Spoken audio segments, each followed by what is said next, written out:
আসসালামু আলাইকুম রহমতুল্লাহি ওয়া বারাকাতুহু। আলহামদুলিল্লাহি রাব্বিল আলামিন ওয়াল আকিবাতু লিল মুত্তাকিন আম্মা বা'দ।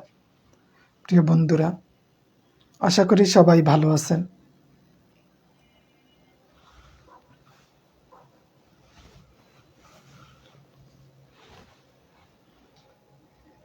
তো আজকে আমরা বাংলা ব্যাকরণের কারক ও বিভক্তি নিয়ে ডিসকাস করব। We will try our best. কারক এবং বিভক্তি থেকে 2 নাম্বার থাকে, সব সময় থাকে। এদেশে চাকরির পরীক্ষা দিবেন আর কারক এবং বিভক্তি থেকে কোনো প্রশ্ন হবে না, এমনটি কখনো আপনি খুঁজে পাবেন না। অলওয়েজ আপনি পাবেন 2টি 3টি প্রশ্ন আসবেই 100% নিশ্চিত। ওয়ালাইকুম আসসালাম খালিদ হাসান ভাই, রমজান আলী ভাই।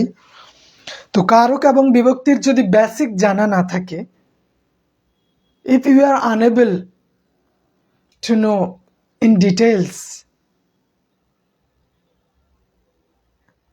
কি হবে রেজাল্টটা? 2-4টা মুখস্থ করতে হবে না, আপনি মারা পড়বেন।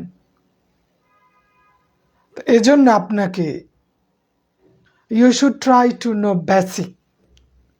বেসিক মজবুত মানে আপনি মজবুত, বেসিক নাই মানে কিছুই নাই। Have you got this point? Okay. কারক এবং বিভক্তি। কারক কাকে বলে? আমরা যে কারক বলি, হোয়াটস দ্য ডেফিনেশন অফ কারক? কারকটা কি? কারক হচ্ছে ক্রিয়াপদের সাথে নামপদের সম্পর্ক। কারকটা কি বলেন? কারকটা কি? ক্রিয়াপদের সাথে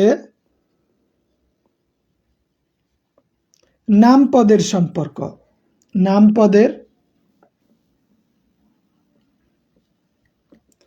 ক্রিয়াপদের সাথে নামপদের সম্পর্ককেই কারক বলে। আমরা জানি কারক কয় প্রকার?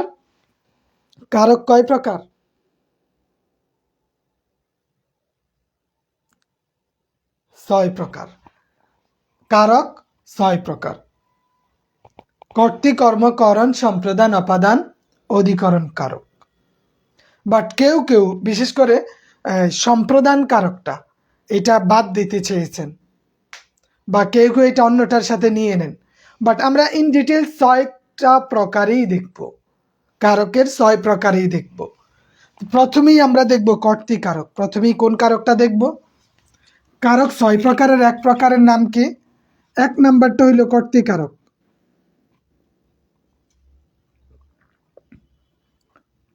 কর্তৃকারক মানে দেখলেই বোঝা যায়। কর্তৃকারক মানে কর্তা প্রধান। কর্তৃকারক মানে কি? কর্তা প্রধান।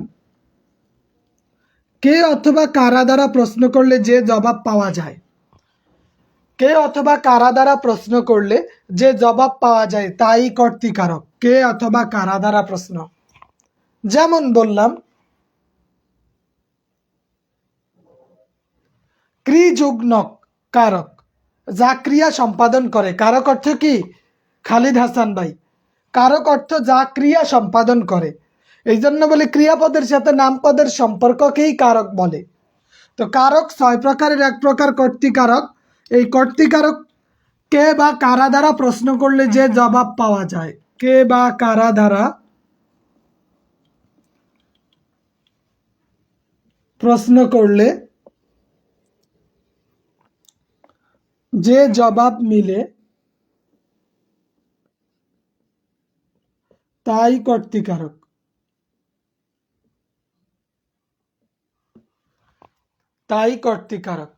এখন বললাম রহিম বাড়ি যায়।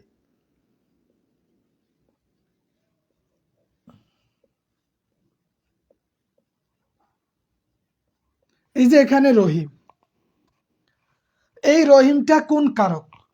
নিচে দাগ দেওয়া রহিমটা কোন কারক? রহিম বাড়ি যায়, এখানে রহিম কোন কারক? তাহলে আমরা জানি কে অথবা কারা দ্বারা প্রশ্ন করলে কে বাড়ি যায়, যদি আমি কে যুক্ত করি প্রশ্ন হয় কে বাড়ি যায়।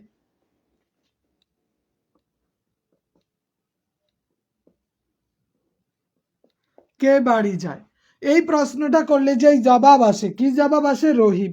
এই জন্য রহিম হইছে কর্তৃকারক। রহিম কর্তৃকারক। এখন কর্তৃকারক টোটাল 4 প্রকার। আমরা তো কর্তৃকারক এতটুক জেনেই ক্ষান্ত বা এতটুক জেনেই স্টপ হয়ে গেছি, কিন্তু কর্তৃকারক টোটাল 4 প্রকার। কর্তৃকারক কয় প্রকার? কর্তৃকারক 4 প্রকার, মনে রাখবেন। কর্তৃকারক কয় প্রকার? 4 প্রকার। এক নাম্বার হচ্ছে মুখ্য কর্তা। এক নাম্বার কি? মুখ্য কর্তা। কর্তা যেটা নিজে কাজ করে, কর্তা নিজে কাজ করে। যেমন রহিম বাড়ি যায়, রহিম নিজে কাজটা করতেছে, এই জন্য এটা হচ্ছে মুখ্য কর্তা। কর্তৃকারক 4 প্রকার। এক নাম্বার মুখ্য কর্তা, 2 নাম্বার হচ্ছে প্রযোজক কর্তা। 2 নাম্বারটা কি বলেন তো? প্রযোজক কর্তা। তাহলে মুখ্য কর্তা মানে মুখ্য, যে নিজে কাজটা করে, আর প্রযোজক মানে অন্যকে কাজে নিয়োজিত করে। প্রযোজক মানে অন্যকে কাজে নিয়োজিত করে। যেমন বলা হলো শিক্ষক ছাত্রদের পড়াচ্ছেন,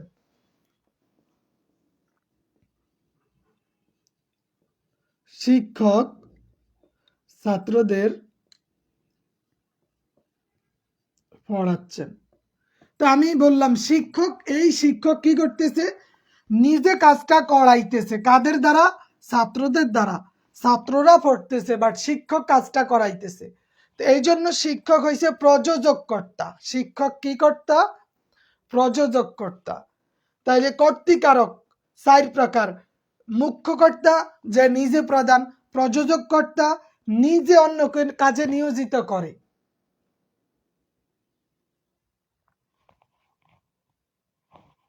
আর অন্যকে দিয়ে যদি কাজ করায় সেটা হচ্ছে 3 নাম্বার প্রযোজ্য কর্তা। প্রযোজ্য কর্তা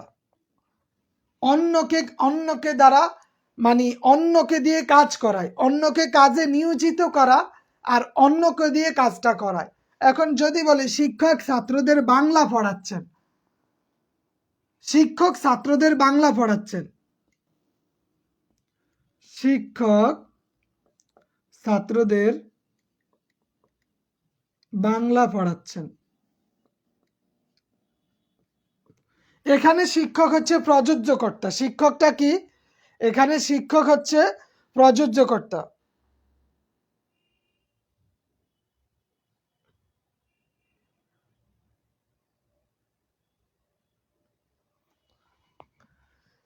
শিক্ষক ছাত্রদের বাংলা পড়াচ্ছেন, এই যে ছাত্রদের দ্বারা কাজটা করাইতেছেন, ছাত্রদের দ্বারা কাজটা করাইতেছেন, এই জন্য এইটা হচ্ছে প্রযোজ্য কর্তা। মূল কর্তা এই শিক্ষক ছাত্রদের দ্বারা কাজটা করায় নিতেছেন, এই জন্য এখানে শিক্ষক এইটা হচ্ছে প্রযোজ্য কর্তা। তাহলে আমরা দেখলাম কর্তৃকারক কয় প্রকার? 4 প্রকার। মুখ্য কর্তা, প্রযোজক কর্তা, প্রযোজ্য কর্তা। আর 4 নাম্বার যেটা, ওটা হচ্ছে বেতিহার কর্তা। কি কর্তা? বেতিহার কর্তা। মুজিব ভাই, ওয়ালাইকুম আসসালাম। সিরাজুল ইসলাম ভাই, বেতিহার কর্তা মানে কি? 2 কর্তা একসাথে কাজ করে। আমরা বলি না বাঘে মহিষে এক গাঁটে জল খায়, বাঘে মহিষে এক ঘাটে জল খায় বা জল পান করে। তাহলে এই বাঘ এবং মহিষ যখন দুইটাই যখন একই কাজ করে, এটা হচ্ছে বেতিহার কর্তা। তাহলে আমরা দেখলাম কে বা কারা দ্বারা প্রশ্ন করলে যে জবাব মিলে তাই কর্তৃকারক। কর্তৃকারক 4 প্রকার: মুখ্য কর্তা, প্রযোজক কর্তা, প্রযোজ্য কর্তা, বেতিহার কর্তা। বেতিহার কর্তা মানে 2 কর্তা একসাথে কাজটি করে। প্রযোজ্য কর্তা মানে শিক্ষক অন্যকে দিয়ে কাজটি করায়া নেয়। প্রযোজক কর্তা মানে শিক্ষক অন্যদের কাজে নিয়োজিত করান। আর মুখ্য কর্তা মানে কর্তা নিজেই কাজটি করেন। যেমন রহিম ভাত খায় বা রহিম বই পড়ে।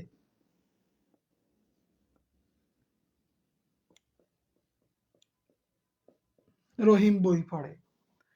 তাহলে কর্তৃকারকটা ক্লিয়ার হয়েছে?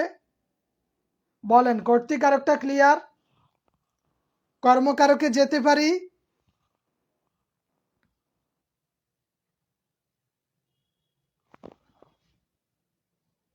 তাহলে কর্তৃকারক দেখলাম 4 প্রকার। এবার আমরা দেখি কর্মকারক। কি বা কাকে দ্বারা প্রশ্ন করলে যে জবাব পাওয়া যায় তাই কর্মকারক।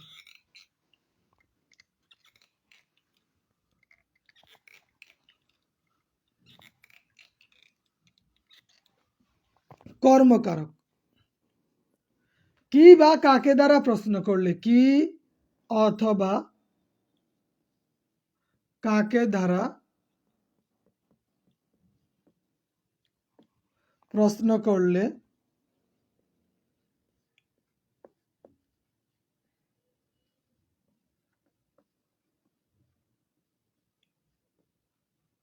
পাওয়া যায় তাই কর্মকারক।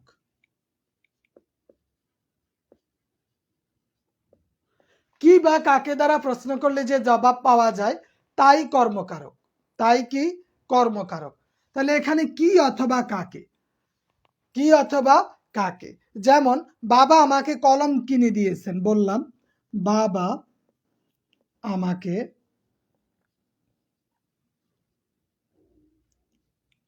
কলম কিনে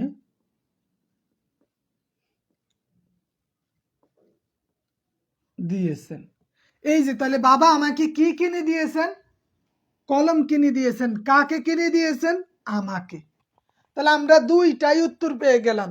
কি এবং কাকে দ্বারা প্রশ্ন করলে যে জবাব পাওয়া যায় তাই কর্মকারক। উসমান গনি ভাই, আলহামদুলিল্লাহ ভালো আছি, আপনি কেমন আছেন? তাইলে বাবা আমাকে কলম কিনে দিয়েছেন। কাকে? আমাকে। কি? কলম। তাহলে এই আমাকে, এইটা হচ্ছে গৌণ কর্ম। এইটাকে কি বলে? গৌণ কর্ম। আর কলম এটা হচ্ছে মুখ্য কর্ম। কি কর্ম? মুখ্য। মুখ্য মানে প্রধান। মুখ্য মানে কি? প্রধান। হ্যাঁ, বাবা আমাকে কলম কিনে দিয়েছেন। তাহলে এটা হচ্ছে মুখ্য কর্ম। মুখ্য মানে প্রধান, আর গৌণ মানে অপ্রধান। প্রধান নয় এমন, অপ্রধান। তাহলে এটা হচ্ছে কর্মকারক। এটা কি কারক? কর্মকারক। কর্মকারক 3 প্রকার। সাধারণত কর্মকারক 3 ভাগে বিভক্ত। কর্মকারক কয় ভাগে বিভক্ত? 3 ভাগে। তো এবার আমরা একটু কর্মকারকটা দেখি। একটা হইছে সকর্মক। সকর্মক কর্ম। সকর্মক। সকর্মক কি? যেটা নিজে কাজ করে। নিজে কাজ করে। যেমন বললাম রহিমা ফুল তোলে। এই যে রহিমা ফুল তোলে, রহিমা কি তোলে? ফুল তোলে। এটা সকর্মক। এটা কি? সকর্মক কর্ম। সকর্মক। তাইলে কর্মকারকের প্রকারভেদের মধ্যে একটা আছে কি? সকর্মক। আরেকটা আছে প্রযোজক ক্রিয়ার কর্ম। 2 নম্বরে কি আছে? প্রযোজক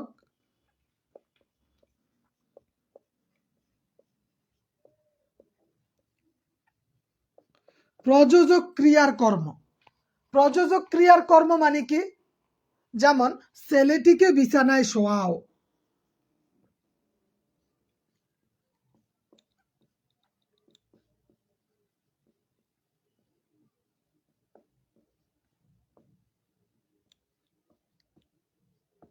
কাকে বিছানায় শোয়াও? কাকে বিছানায় শোয়াও?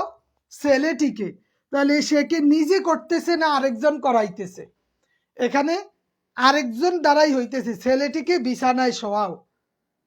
এই জন্য এই ছেলেটি, এটা হচ্ছে প্রযোজক ক্রিয়ার কর্ম, প্রযোজক ক্রিয়ার কর্ম। 3 নম্বরে আমরা যেটা দেখি কর্মকারকের সমধাতুজ কর্ম। 3 নম্বরটা কি? সমধাতুজ কর্ম। সমধাতুজ কর্ম মানে কি? যেটা দুইটা কাজ মানে দুইটা শব্দ একই রকম, সমধাতুজ কর্ম। যেমন আমরা বলি খুব এক ঘুম ঘুমিয়েছে।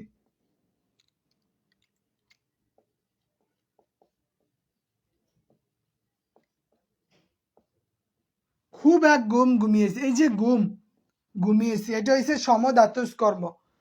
সমধাতুর কর্মটা কি?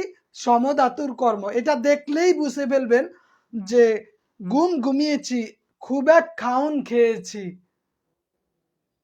এইরকম যদি সমধাতুজ হয়, দুইটা একই, একটা থেকে আরেকটা সৃষ্ট, একটা থেকে আরেকটা সৃষ্ট, তাহলে ওইটা হবে সমধাতুজ। ওইটা কি? সমধাতুজ কর্ম। তো স্বাভাবিকভাবে কর্মকারক প্রকারভেদের মধ্যে আছে সকর্মক, প্রযোজক এবং সমধাতুজ, এই তিনটা। তারপরে আমরা দেখি কর্মকারকের পরে আছে করণ কারক। কোন কারক? করণ। করণ কারক মানে কি বলেন? করণ কারক কাকে বলে?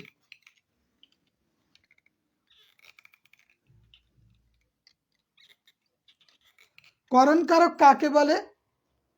দ্বারা দিয়ে কর্তৃক থাকলে করণ কারক। আমরা সাধারণত জানি কি? সাধারণত জানি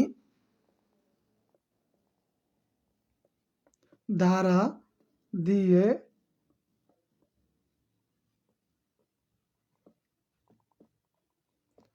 কর্তৃক থাকলে করণ কারক।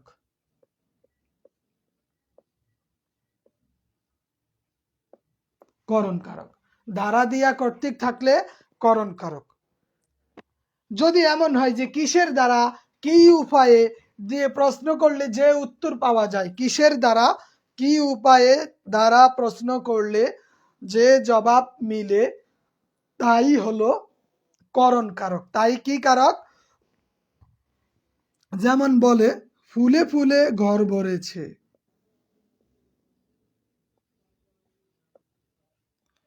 ফুলে ফুলে ঘর ভরেছে, এই ফুলে ফুলে ঘর ভরেছে, তাহলে কিসের দ্বারা ঘর ভরেছে অথবা কি দিয়ে ঘর ভরেছে? ফুলে ফুলে। তাহলে করণ কারক জানি কিসের দ্বারা, কি উপায়ে, কর্তৃক, এই তিনটা। দ্বারা দিয়ে কর্তৃক থাকলেই, এই তিনটা দ্বারা প্রশ্ন করলেই যেই জবাব মিলবে তাই হলো করণ কারক। তাই কোন কারক? করণ কারক। তাহলে ফুলে ফুলে ঘর ভরেছে, এইটা কোন কারক? করণ কারক। কেন এটা করণ কারক?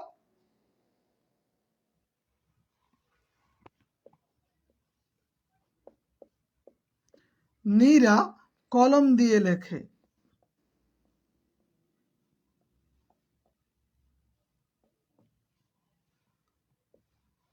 তাহলে এখানে কলম কোন কারক বলেন? নীরা কলম দিয়ে লেখে।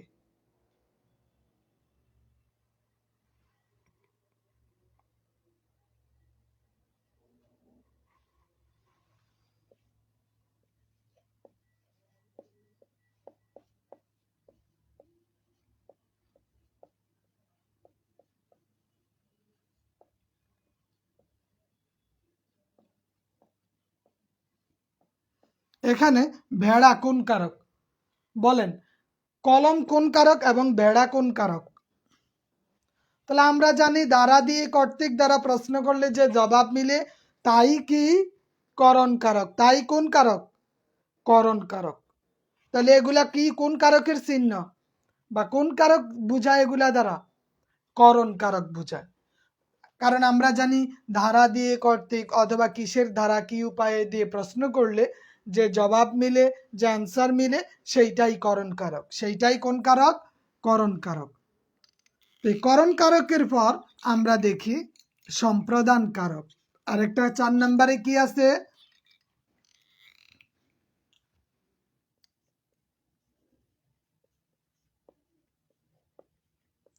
সম্প্রদান কারক।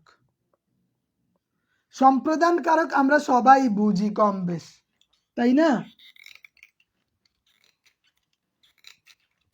সম্প্রদান কারক কি? কোনো কিছু নিঃস্বার্থভাবে দান করাকেই সম্প্রদান কারক বলে। যেমন ভিক্ষুককে ভিক্ষা দাও, যেমন আমরা বলি না ভিক্ষুককে ভিক্ষা দাও।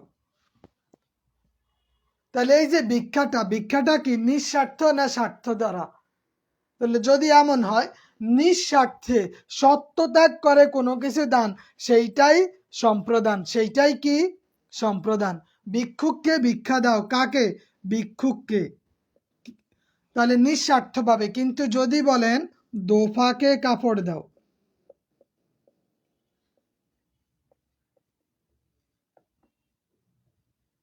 দোফাকে কাপড় দাও, এই দোফাটা কিন্তু সম্প্রদান কারকের অন্তর্ভুক্ত নয়।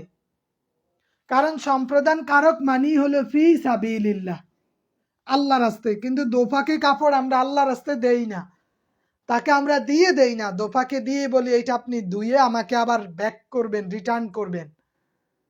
কিন্তু ভিক্ষুককে চাইল অথবা 5 টাকা 10 টাকা দিয়ে কিন্তু বলি না আমি 10 টাকা দিছি, আপনি আমারে 20 টাকা দেন, বা আজকে 10 টাকা দিলাম, আগামীকালকে আপনি আমাকে 20 টাকা দিবেন। তাহলে নিঃস্বার্থভাবে দান করা বুঝালেই সম্প্রদান কারক, আর নিঃস্বার্থ না হইলে সেইটা সম্প্রদান কারক হবে না। নিঃস্বার্থভাবে দান করলে সম্প্রদান কারক, নিঃস্বার্থভাবে না হইলে সেটা সম্প্রদান কারক হবে না। সেটা কি সম্প্রদান কারক হবে না।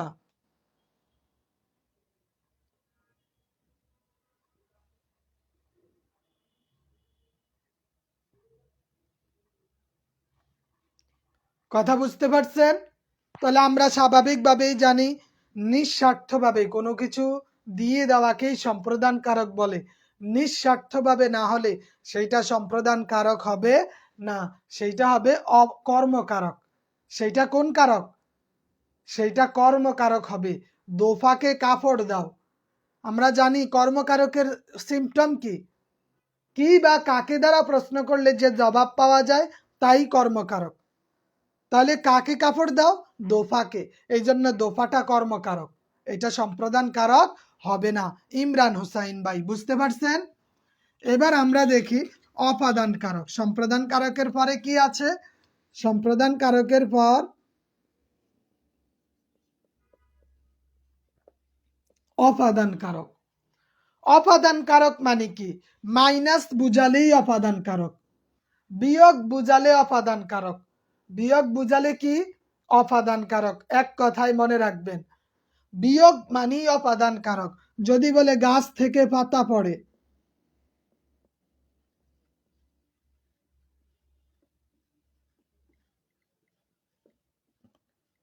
মানে যেটা নিচে চলে আসে, নিচে নামে, যেটার কাজই হচ্ছে নিচের দিকে, ওইটাই অপাদান কারক, ওইটাই কি অপাদান কারক।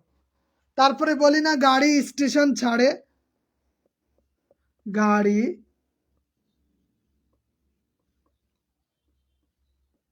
স্টেশন ছাড়ে। এই যে স্টেশন ছাড়ে মানে মাইনাস, ছাড়ে মানে কি মাইনাস। গাছ থেকে পাতা পড়ে, এটা কি বুঝায়? মাইনাস বুঝায়। মাইনাস মানি অপাদান, মাইনাস মানে কি অপাদান। তারপরে আমরা বলি না তিলে তৈল হয়, তিলে তৈল হয় মানে তিল থেকে তৈল হয়, তার মানে তিলের তো এটা মাইনাস হইলে না তৈল হবে। তাহলে তিলে তৈল হয়, তিলে তৈল হয়, এই তিলেটা কি? এইটা অপাদান কারক। কিন্তু যদি বলে তিলে তৈল আছে, যদি কি বলে তিলে তৈল আছে, তাইলে আর সেটা অপাদান কারক হবে না, সেটা হবে অধিকরণ কারক। তিলে তৈল হয় অপাদান, তিলে তৈল আছে অধিকরণ। মাইনাস বুঝাইলে অপাদান, মাইনাস বুঝাইলেই কি অপাদান কারক, আর প্লাস বুঝাইলে অধিকরণ। দুই জিনিস মনে রাখবেন আজীবন পর্যন্ত, মাইনাস মানেই অপাদান আর প্লাস বুঝাইলে অধিকরণ। মাইনাসে অপাদান, প্লাস বুঝালে অধিকরণ কারক। প্লাস বুঝালে কি অধিকরণ কারক। যেমন মেঘ থেকে বৃষ্টি পড়ে, মাইনাস, এই জন্য এটা অধিকরণ কারক। কথা বুঝতে পারছেন? কথা বুঝে আসছে? আচ্ছা, তারপরে আমরা দেখি অপাদানের পর একদম সহজ অপাদান, অধিকরণ কারক। অধিকরণ কারক কি? প্লাস বুঝালে অধিকরণ, প্লাস বুঝালে কি অধিকরণ। যেমন পুকুরে মাছ আছে, নদীতে পানি আছে, এগুলা সব অধিকরণ। এগুলা সব কি অধিকরণ কারক। প্রভাতে সূর্য উঠে, আমরা রোজ স্কুলে যাই, প্লাস বুঝাইলে অধিকরণ কারক। অধিকরণ কারক তিন প্রকার। অধিকরণ কারক কয় প্রকার? তিন প্রকার। এক নাম্বার হইছে কালাদিকরণ।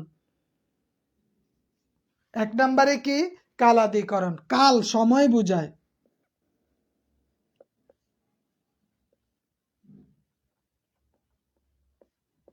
কালাদিকরণ যেমন বসন্তে ফুল ফোটে।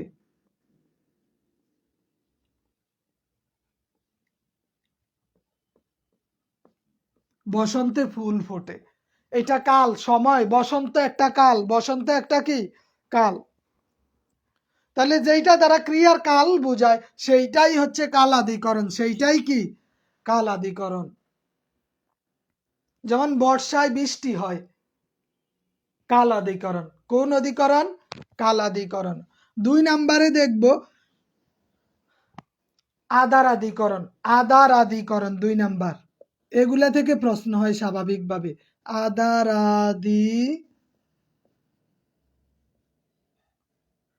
আদারাদিকরণ। আদারাদিকরণ।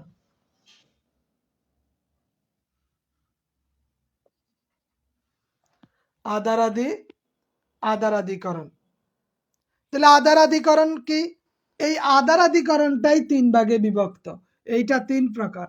বিসিএস সহ অনেক পরীক্ষায় আসছে, অনেক পরীক্ষায় এইটা আসছে যে আদারাদিকরণ কয় প্রকার। আদারাদিকরণ কয় প্রকার? আদারাদিকরণ তিন প্রকার। আদারাদিকরণের মধ্যে একটা আছে ঐকদেশীয়। আদারাদিকরণের মধ্যে কি আছে?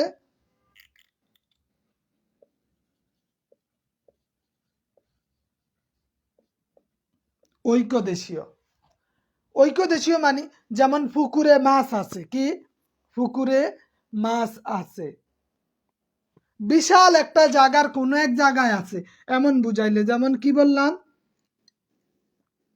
পুকুরে মাছ আছে, বাগানে ফুল আছে।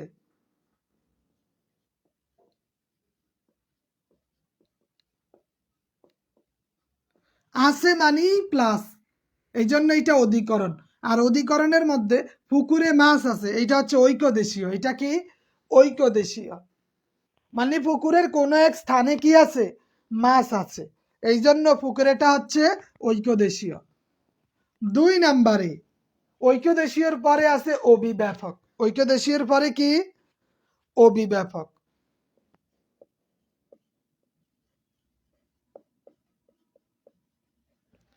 অভিব্যাপক। অভিব্যাপক মানে কি? এখানে বললাম পুকুরে মাছ আছে, এখন যদি বলি পুকুরে পানি আছে।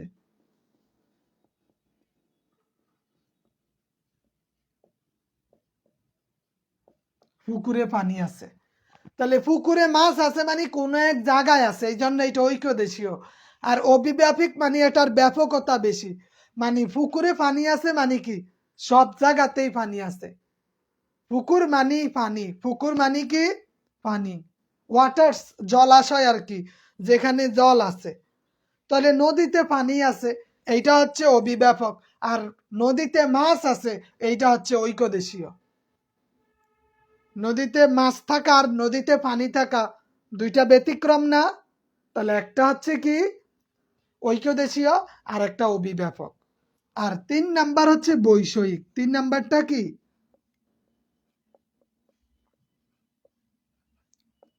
বৈষয়িক। বৈষয়িক মানে কি? হ্যাঁ, একটাতে ভালো আর একটাতে খারাপ। যেমন ইমরান ইমরান বাংলায় ভালো, গণিতে দুর্বল। বাংলায় ভালো,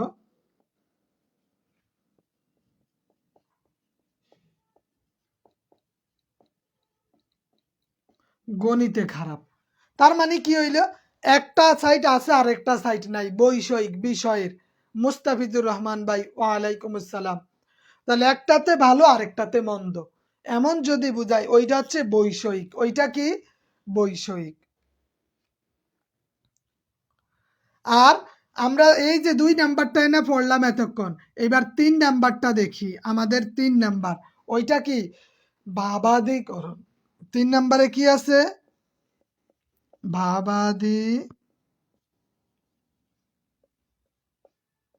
ভাবাদিকরণ। ভাবাদিকরণ মানে কি? একটা উদাহরণ দেই, যেমন কান্নায় শোক কমে।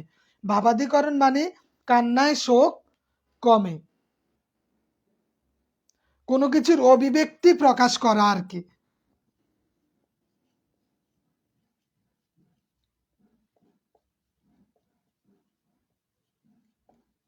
কান্নায় শোক কমে, এই যে কান্না করলে শোক কমে, এইটাই কি? এইটাই হচ্ছে ভাবাদিকরণ। তাহলে আমরা দেখলাম কর্তৃ, কর্ম, করণ, সম্প্রদান, অপাদান, অধিকরণ। অধিকরণ কারক 3 প্রকার, আর এইখানে আধারাধিকরণ 3 প্রকার। কর্তৃকারক 4 প্রকার, কর্মকারক ওইটা 3 প্রকার দেখলাম। তারপরে করণ, সম্প্রদান, অপাদান মানে মাইনাস, অধিকরণ মানে প্লাস। তার মানে কারক ঝামেলা শেষ, কারকের ঝামেলা কি? শেষ। তার মানে এখন আছে কি? বিভক্তি। কারক পড়ার পরে আপনি যখন বিভক্তি পড়বেন, তখন আপনি কোশ্চেন অ্যান্সার করতে ইজি হয়ে যায়।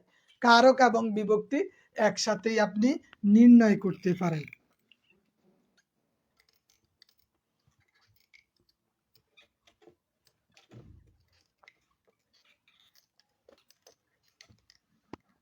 এবার আমরা একটু বিভক্তি দেখি। বলেন তো বিভক্তি কয় প্রকার?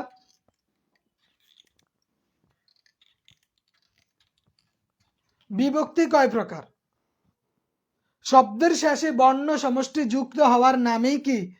বিভক্তি। শব্দের শেষে বর্ণ বা বর্ণ সমষ্টি যুক্ত হওয়াকেই বিভক্তি বলে। বিভক্তি কয় প্রকার? বলেন, বিভক্তি কয় প্রকার? স্বাভাবিকভাবে আমরা জানি বিভক্তি 7 প্রকার। বিভক্তি কয় প্রকার? 7 প্রকার। তাহলে প্রথমা,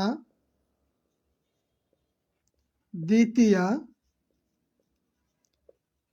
তৃতীয়া, চতুর্থী, পঞ্চমী, ষষ্ঠী,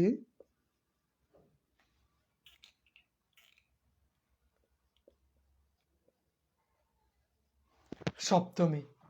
তাহলে বিভক্তি আমরা কয়টা দেখলাম? 7টা দেখলাম। বিভক্তি কয়টা? 7টা। কারক এবং বিভক্তি দুইটা সমন্বয় করে কিন্তু প্রশ্ন, তাই না? আমরা বলি কর্তৃকারকে সপ্তমী বিভক্তি, বা কর্মকারকে তৃতীয়া বিভক্তি, তৎপুরুষে চতুর্থী, তৎপুরুষ না, করণে সপ্তমী, করণে ষষ্ঠী, করণে দ্বিতীয়া, করণে শূন্য। এই যে বলি, এই হচ্ছে বিভক্তি।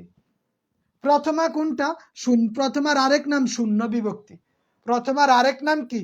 শূন্য বিভক্তি। দ্বিতীয় বিভক্তি কোনটা? কে রে।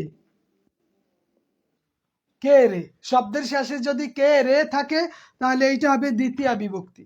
আর তৃতীয় কোনটা? দ্বারা দিয়া কর্তৃক। দ্বারা দিয়া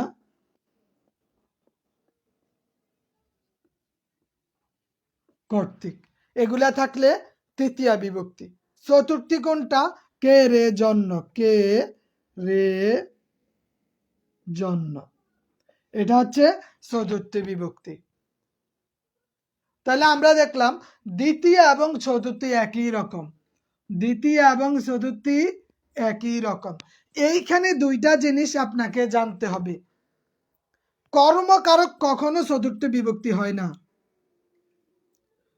কর্মকারকে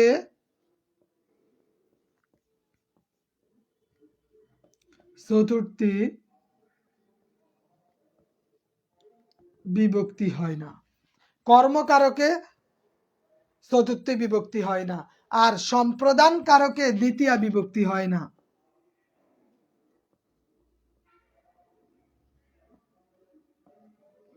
সম্প্রদান কারকে দ্বিতীয় বিভক্তি হয় না।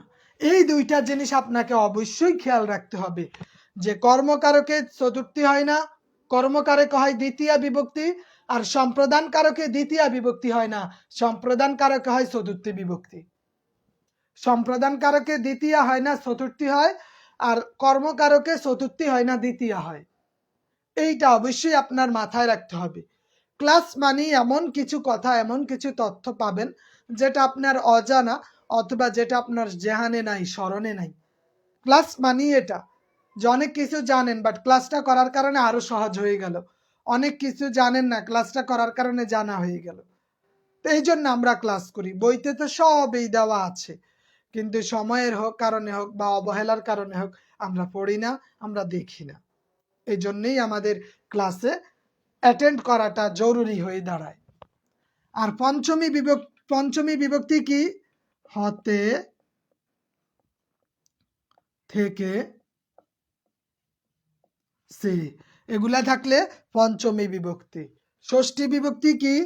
র, এর, এইটা হচ্ছে ষষ্ঠী বিভক্তি। আর সপ্তমী কি? এ, অ, তে। এগুলো হচ্ছে বিভক্তির উদাহরণ, বিভক্তির সিম্পটম, বিভক্তি চিনার উপায়, কোনটা কোন বিভক্তি, কোনটা কোন বিভক্তি। এখন যদি ওই যে যদি বলা হয় দোফাকে কাপড় দাও,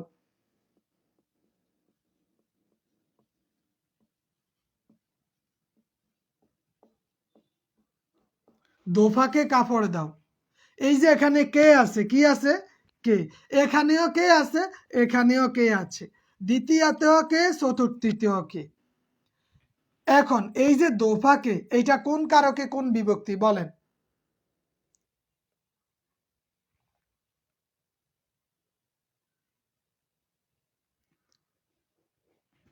দোফাকে কোন কারকে কোন বিভক্তি? দোফাকে আমরা জানি এই কে, এইটা দ্বিতীয় হবে, কর্মকারকে চতুর্থী কখনো হয় না, তার মানে কর্মকারকে দ্বিতীয় বিভক্তি হবে। এই জন্য দোফাকে কর্মকারকে কর্মে দ্বিতীয়া, কর্মে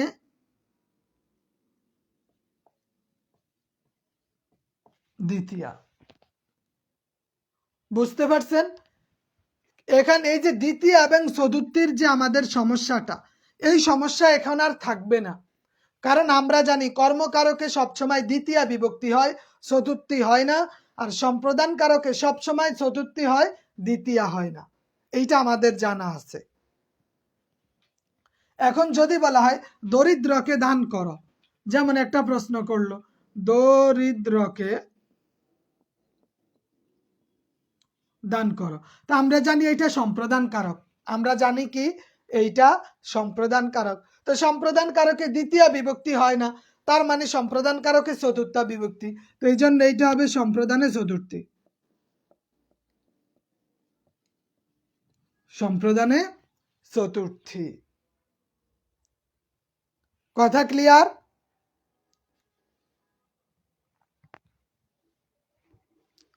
তারপরে যদি বলা হয় গরুতে দুধ দেয়, পরীক্ষায় কিন্তু আসছিল, গরুতে দুধ দেয়। এই যে এখানে গরুতে কে দুধ দেয়? গরু, কর্তৃকারক, তাই না? গরুতে দুধ দেয়, কি হবে এটা? কর্তৃকারক। এইখানে কোনটার সাথে মিলে? কে দুধ দেয়? গরুতে। তাহলে কর্তৃকারকে আমরা তে পাইলাম সপ্তমী। তাহলে এটা হচ্ছে কর্তা সপ্তমী, কর্তায় সপ্তমী বা কর্তৃ সপ্তমী। এইভাবে আমরা নির্ণয় করে নিব। তাহলে কারক এবং বিভক্তি, এটা হচ্ছে এই সামান্য বিষয়গুলা যার জানা আছে, যার ব্রেনে থাকবে সব সময়, যার মাথায় এটা থাকবে, তার জন্য কারক এবং বিভক্তি কোনো মানে সমস্যা হয়ে দাঁড়াবে না, কোনো সমস্যা হয়ে দাঁড়াবে না। কথা বুঝে আসছে? মুস্তাফিজুর রহমান ভাই, ইমরান হোসাইন ভাই, খালিদ ভাই। কারক এবং বিভক্তি বুঝে আসছে?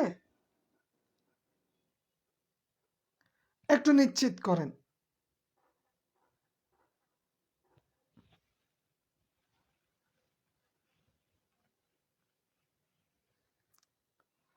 তাহলে আমরা অল্প সময়ের মধ্যেই কারক এবং বিভক্তি দুইটাই কমপ্লিট করে নিলাম।